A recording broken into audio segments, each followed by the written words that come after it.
সামনেই দুর্গাপুজো, আর দুর্গাপুজো মানেই সকালবেলা অঞ্জলির পরে জলখাবারে গরম গরম লুচি আর তরকারি। তাই আজকে শেয়ার করব লুচির সাথে খাওয়ার জন্য সম্পূর্ণ নিরামিষ পদ্ধতিতে তৈরি কুমড়োর ছক্কার রেসিপি। নিয়েছি কুমড়োটা একটু শক্ত দেখে নেবেন, আর যেন খুব ভালো মিষ্টি হয় সেরকম দোকানদারকে জিজ্ঞাসা করে কিনে নেবেন। এখানে 1 কিলো মতো কুমড়ো আছে, তবে আমি পুরোটা বানাবো না, আমি অর্ধেকটা কেটে আলাদা করে রেখে দিচ্ছি। আমি মোটামুটি 500 গ্রাম কুমড়ো দিয়ে কুমড়োর ছক্কাটা বানাবো। অর্ধেকটা আলাদা করে কেটে প্রথমে পাশে সরিয়ে রাখছি।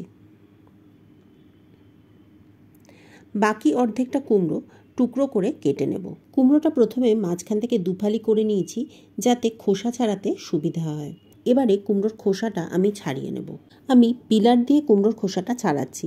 আচ্ছা, একটা কথা, কুমড়োর গায়ে যে খাঁজগুলো থাকে, পিলার দিয়ে খোসা ছাড়ানোর সময় কিন্তু অনেক সময় সেই খাঁজের জায়গাগুলো থেকে কুমড়োর খোসাটা ছাড়ানো যায় না। তবে কুমড়োর খোসা যেহেতু তিক্ত হয় না, সেই জন্য মাঝে মধ্যে যদি একটু আধটু খোসা থেকেও যায় তাহলেও কোনো অসুবিধা নেই। একটা টুকরো খোসা ছাড়ানো হয়ে গেছে, বাকি টুকরোটাও আমি খোসাটা ছাড়িয়ে নিচ্ছি। আপনারা যদি বটিতে সাবলীল হন তাহলে বটি দিয়েও খোসাটা ছাড়িয়ে নিতে পারেন, তাহলে ওই খাঁজের ভেতরের খোসাগুলো খুব একটা থাকে না। শেষ পর্যন্ত আমাকেও সেই ছুরি দিয়ে খাঁজের ভেতরের খোসাগুলো ছাড়াতে হলো। তবুও দেখুন একটু আধটু খোসা রয়েই গেছে, তবে এগুলোকে আমি আর ছাড়াবো না, না ছাড়ালেও কোনো অসুবিধা হয় না। চপিং বোর্ডটাকে পরিষ্কার করে নিয়ে বাকি কাজটাও সেরে নেব।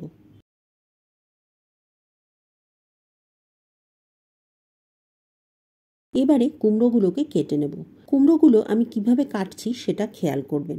কুমড়োর মাঝখানের যে দানার অংশটা থাকে এবং তার সাথে যে খুব নরম অংশটা থাকে সেটা কিন্তু এই রেসিপিতে দেয়া যাবে না, এটাকে ফেলে দেব। তবে এটা দিয়েও কিন্তু একটা খুব সুন্দর রেসিপি তৈরি হয়। পরে অন্য কোনো দিন অন্য কোনো ভিডিওতে সেটা আপনাদের সাথে শেয়ার করব। আজকে কুমড়োর ছক্কাটাই শেয়ার করছি। কুমড়োটা এবার বড় বড় টুকরো করে কেটে নেব। কুমড়োর ছক্কায় একটু বড় সাইজের টুকরো করেই কুমড়োগুলোকে কাটা হয়ে থাকে। মোটামুটি 1 ইঞ্চি কিউব করে কুমড়োগুলোকে কাটার চেষ্টা করবেন। আমি কিন্তু কুমড়োগুলো বেশ বড় বড় করে কাটছি। এই রান্নাটা আমি শিখেছি আমার শ্বশুর মশাইয়ের কাছে। অবশ্য শুধু এটা বললে ভুল হবে, রান্নার হাতেখড়ি থেকে শুরু করে তাতে পটু হয়ে ওঠা অবধি সমস্ত কিছুই আমার শ্বশুরমশাইয়ের কাছেই আমার শেখা। আমার শ্বশুরমশাই ছিলেন পাকা রাঁধুনি, আর আমাকেও রান্নাটা উনি অত্যন্ত যত্ন সহকারে সব কিছু শিখিয়েছেন। যে কোনো ঘটি বাড়িতে লুচির সাথে কুমড়োর ছক্কা পদটি বেশ পরিচিত, আর দুর্গাপুজোয় সকালের জলখাবারে একদিনও লুচির সাথে কুমড়োর ছক্কা হবে না, এটা তো ভাবাই যায় না। এদিকে দেখুন, আপনাদের সাথে কথা বলতে বলতে কুমড়োগুলো আমার কাটা হয়ে গেছে। এবারে কুমড়োগুলোকে একটা বাটিতে তুলে রেখে দেব।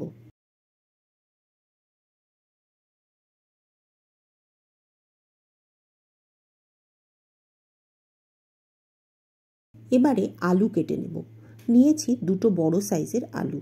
আলু দুটো আমি আগে থেকেই ভালো করে ধুয়ে রেখেছি। আলুর গায়ে যা মাটি থাকে, আগে থেকে ধুয়ে না রাখলে পরে সমস্ত কিছু মাটি মাটি হয়ে যায়।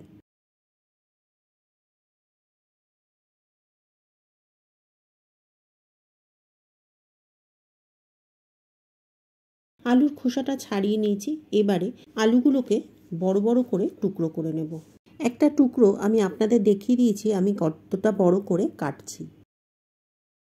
আশা করি ক্যামেরাতে সাইজটা বোঝা যাচ্ছে। অন্য আলুটাও আমি একইভাবে বড় বড় টুকরো করে কেটে নেব।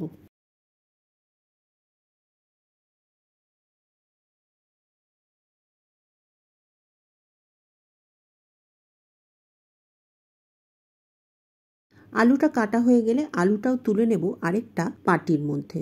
বাটিতে নিয়ে কেটে রাখা কুমড়ো আর আলুগুলো খুব ভালো করে ধুয়ে নেব। অপরদিকে গ্যাসে একটা কড়াই বসিয়ে দিয়েছি গরম হতে। কড়াইটা গরম হয়ে গেলে এর মধ্যে দিয়ে দেব 3 টেবিল চামচ মতো সর্ষের তেল। সর্ষের তেলটা গরম হতে দেব। সর্ষের তেলটা গরম হয়ে গেলে এবারে আলু আর কুমড়োগুলো ভেজে নেব। আচ্ছা, এখানে একটা ছোট্ট টিপ, আলু আর কুমড়োটা ভাজার আগে তেলের মধ্যে দিয়েছি সামান্য 1 চিমটে হলুদ গুঁড়ো। এতে কুমড়ো আর আলুটা ভাজার সময় খুব সুন্দর একটা রং হবে। হলুদ গুঁড়ো দেওয়ার পরে যদি সবজিটা দেন তাহলে তেলটা ছিটে গায়ে এসে গা হাত পা পুড়ে যাওয়ারও ভয়টা থাকবে না। এবারে আলুর গায়ে সোনালি রং ধরা পর্যন্ত আলুটাকে সুন্দর করে ভেজে নেব। আলুটার গায়ে যখন হালকা সোনালি রং ধরতে শুরু করবে তখন আলুটাকে একটা পাত্রের মধ্যে তুলে রাখবে।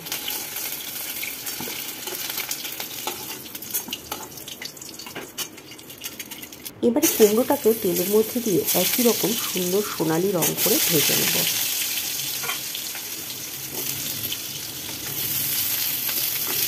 কুমড়োগুলো কড়াইতে দিয়ে একবার উল্টে পাল্টে নেড়ে দেব।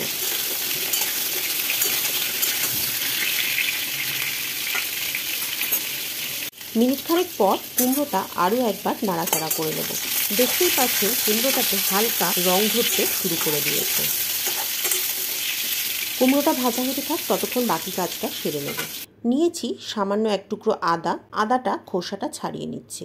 আচ্ছা, এখানে একটা কথা বলে রাখি, যেহেতু এখন বর্ষাকাল আর আদা মাটির তলার সবজি, সেই জন্য আদার পরিষ্কার করার সময় গাঁটের মাঝখানগুলো খুব ভালো করে পরিষ্কার করবেন, কারণ এই সময় মাটির তলায় নানা রকম ওয়ার্ম থাকে, সেই ওয়ার্মের ডিমগুলো কিন্তু এই খাজের মধ্যে অনেক সময় থেকে যায়, সেই জন্য ভালো করে পরিষ্কার করাটা খুবই জরুরি।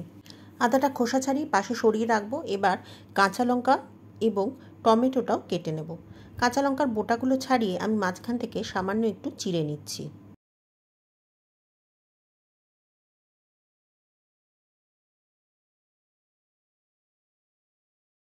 টমেটোটাও এবার আমি ছোট ছোট করে টুকরো করে কেটে নেব।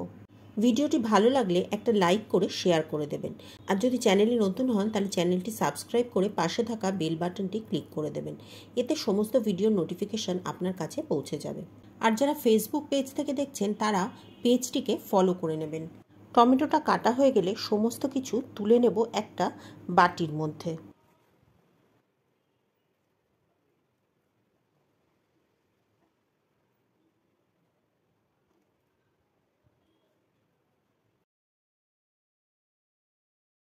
ওদিকে দেখে নেব কুমড়োটা কতটা ভাজা হয়েছে।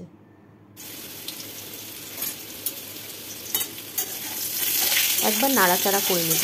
দেখি কুমড়োটা বেশ সুন্দর লাল হয়ে গেছে। একটা তুলে আমি দেখিয়ে দিচ্ছি কতটা সুন্দরভাবে কুমড়োটা ভাজা হয়ে গেছে।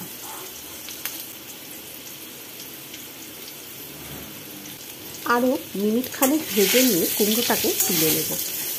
এবারে কুমড়োগুলো একটা পাত্রের মধ্যে আলাদা করে তুলে নেব। কুমড়োগুলোকে তুলে নিয়ে আগুনের আঁচটা এবার একদম কমিয়ে দেব। ওই একই তেলে ফোড়ন দেবো একটা তেজপাতা আর একটা শুকনো লঙ্কা। তেজপাতা আর শুকনো লঙ্কাটা একটু ভাজা হলে এর মধ্যে দিয়ে দেবো সামান্য একটু পাঁচফোড়ন। পাঁচফোড়ন, তেজপাতা আর শুকনো লঙ্কাটা একদম হালকা আঁচে ভালো করে ভেজে নিতে হবে। ভাজবো যতক্ষণ না সুন্দর গন্ধ বেরোচ্ছে। ফোড়নের সুন্দর গন্ধ বেরোলে এর মধ্যে দিয়ে দেবো কেটে রাখা টমেটো দুটো দিয়ে ভালো করে নাড়াচাড়া করে ভেজে নেব। ততক্ষণ ভাজবো যতক্ষণ না টমেটোগুলো আস্তে আস্তে গলে আসছে।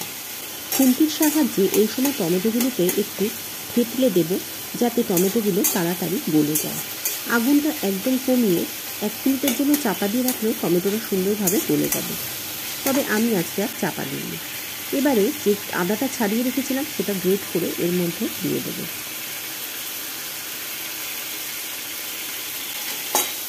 আদাটা দিয়ে টমেটোর সাথে ভালো করে কষিয়ে নেব। এদিকে টমেটোটাও বেশ খানিকটা গলে এসেছে। আরও মিনিট দিয়ে টমেটো আর আদাটাকে ভালো করে কষিয়ে নেব।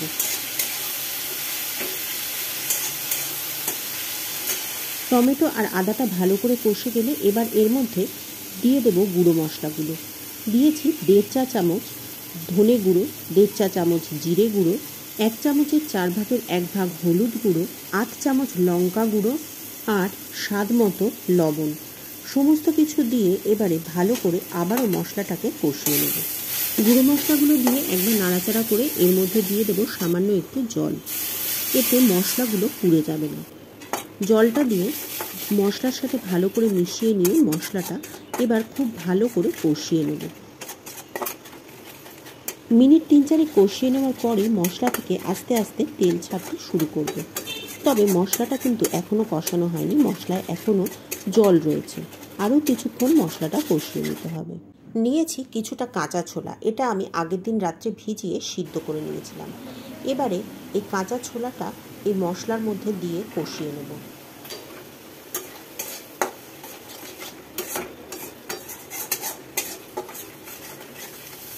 মশলাটা আমার প্রায় কষানো হয়ে এসেছে, আর মিনিট খানেক সমানে নাড়াচাড়া করে কষিয়ে নিলেই মশলাটা সুন্দরভাবে তৈরি হয়ে যাবে। এই সময় কিন্তু আগুনের ফ্লেমটা বাড়িয়েই রাখবেন এবং মশলাটা ক্রমাগত নাড়াচাড়া করবেন। এই সময় কিন্তু নাড়াচাড়া বন্ধ করলে মশলাটা পুড়ে যাবে।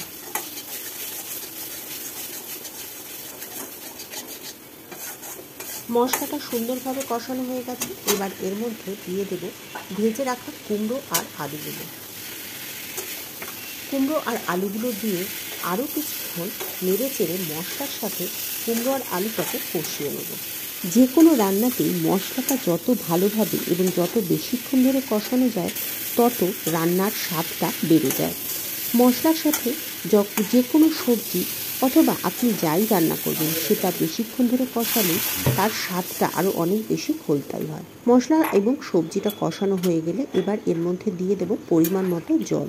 জলটা দিয়ে সমস্ত কিছু ভালো করে একবার নেড়ে চেড়ে মিশিয়ে নেব। সমস্ত কিছু ভালো করে মিশিয়ে নেওয়ার পরে এর মধ্যে দিয়ে দেব চিড়ে রাখা কাঁচা লঙ্কাগুলো। কাঁচা লঙ্কাগুলো দিয়ে আগুনটা মিডিয়াম ফ্লেমে করে দেব আর ঢাকনা চাপা দিয়ে রান্না করব 10 থেকে 15 মিনিট। 15 মিনিট বাদে একবার ঢাকা খুলে এটাকে ভালো করে নাড়াচাড়া করে নেব। দেখে নেব আলু আর কুমড়োগুলো সিদ্ধ হয়েছে কিনা। হ্যাঁ, এগুলো খুব ভালোভাবে সিদ্ধ হয়ে গেছে। এবারে এর মধ্যে দিয়ে দেব সামান্য একটু চিনি। চিনিটা অবশ্যই দেবেন, নিরামিষ তরকারিতে একটু মিষ্টি মিষ্টি হলেই ভালো লাগে। এর সাথে দিয়ে দেব 1 চামচ ঘি আর 1 চামচ গরম মশলার গুঁড়ো। গরম মশলার গুঁড়োটা আমি বাড়িতেই বানিয়েছি, এটা কিন্তু কেনা গরম মশলার গুঁড়ো নয়। 3টে এলাচ, একটা ছোট দারচিনির টুকরো আর 2টো লবঙ্গ একদম শুকনো খোলায় ভালো করে ভেজে নিয়ে সেগুলোকে গুঁড়ো করে আমি এর মধ্যে মিশিয়েছি। এবারে গ্যাসের আঁচটা বন্ধ করে কুমড়োর ছক্কাটা নামিয়ে নেব। তৈরি হয়ে গেল কুমড়োর ছক্কা। এবার পুজোয় অবশ্যই একদিন সকালবেলা লুচির সাথে ট্রাই করুন এই কুমড়োর ছক্কা। আজকে এটা পুজোর জলখাবার হিসেবে দেখাচ্ছি ঠিকই, তবে এই কুমড়োর ছক্কা কিন্তু ভাতের সাথেও একই রকম সুস্বাদু খেতে লাগে। খেতে পারেন রাতের ডিনারে রুটি অথবা পরোটার সাথে। মিষ্টি মিষ্টি এই কুমড়োর ছক্কা সমস্ত কিছুর সাথে খেতে খুবই সুস্বাদু লাগে। আমি আজ এই কুমড়োর ছক্কা পরিবেশন করেছিলাম লুচির সাথে সকালের জলখাবারে। অবশ্যই একদিন বাড়িতে বানিয়ে ট্রাই করে দেখুন। আর যাদের বাড়িতে এই কুমড়োর ছক্কা অলরেডি হয় তারা কমেন্টে অবশ্যই আমাকে জানাবেন যে কার কার বাড়িতে পুজোর সময় এই কুমড়োর ছক্কা লুচির সাথে খাওয়া হয়। তাহলে আজ এ পর্যন্তই। পরের দিন আবার দেখা হবে নতুন কোনো ভিডিওতে নতুন কোনো রেসিপি নিয়ে। সকলকে পুজোর আগাম শুভেচ্ছা জানিয়ে শেষ করছি আজকের ভিডিও।